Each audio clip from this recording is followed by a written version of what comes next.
তরুণ প্রজন্মের তারকাদের মধ্যে অন্যতম পরিচিত মুখ ফারহান আহমেদ জোভান। ছোট পর্দার এই অভিনেতা অল্প সময়েই জয় করে নিয়েছেন দর্শকদের মন। নাটক, শর্ট ফিল্ম বা ওয়েব সিরিজ সবখানেই দেখা যায় তার উপস্থিতি।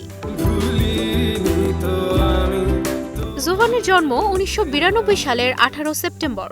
মিডিয়ায় যাত্রা শুরু করেন মডেলিং দিয়ে। সে সময়ের ক্যামেরার সামনে দাঁড়ানো এক তরুণ এখন অভিনয়ে তৈরি করেছেন নিজের শক্ত অবস্থান। ধীরে ধীরে নিজের দক্ষতা প্রমাণ করেছেন নানা চরিত্রে অভিনয় করে। জন্মদিন উপলক্ষে নিজেই নিজেকে শুভেচ্ছা জানিয়েছেন জোভান। ছবি শেয়ার করে ফেসবুকে লিখেছেন, শুভ জন্মদিন জোভান, আজকের এই দিনটা আমার। নিজের প্রতি ভালোবাসা, নিজের প্রতি গর্ব, আল্লাহর কাছে কৃতজ্ঞ প্রতিটা মুহূর্তের জন্য। অভিনেতার পোস্ট ছেয়ে গেছে শুভেচ্ছা বার্তায়। সহকর্মী থেকে শুরু করে বন্ধু, অগ্রজ থেকে অনুজ, সবাই জন্মদিনের শুভেচ্ছা জানিয়েছেন জোভানকে।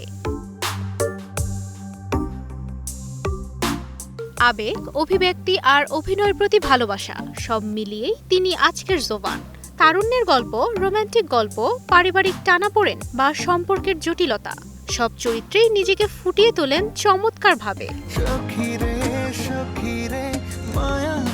প্রতিনিয়তই দর্শকদের সামনে হাজির হন নতুন নতুন গল্প নিয়ে। গেল এক যুগে দর্শকদের উপহার দিয়েছেন বহু জনপ্রিয় নাটক। বড় পর্দাতেও কাজ করেছেন পার্শ্ব চরিত্রে। অর্জন করেছেন বেশ কিছু পুরস্কার। ভক্তদের কাছে তিনি শুধু একজন অভিনেতাই নন, বরং এক অনুপ্রেরণা। প্রতিটি নাটক মুক্তির পর ভেসে যায় ভালোবাসার জোয়ারে। তুবাইশি বুশরা, স্টার নিউজ।